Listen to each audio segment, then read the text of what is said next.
Hi, this is the most important interview question, SQL related interview question or any ETL related interview question. How to find out nth highest salary of an employee, or how to find out nth highest employee data. So by employee ID or anything else. So here by using dense rank you can achieve. In another method also you can achieve. I am explaining dense rank method here.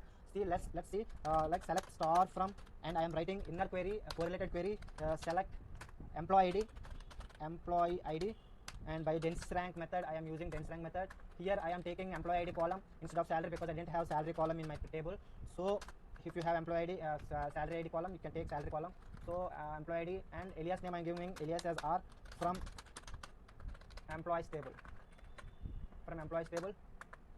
Here, and up to now we can get ranks for each employee ID. Later by giving where condition, where R is equal to, alias name R given, right? R is equal to 10th highest salary if you want, and 10th highest employee data if you want. You can get like this, right? If you want to top 10 employees in your company, so less than or greater than like this operators using, you can get the data. Thank you so much.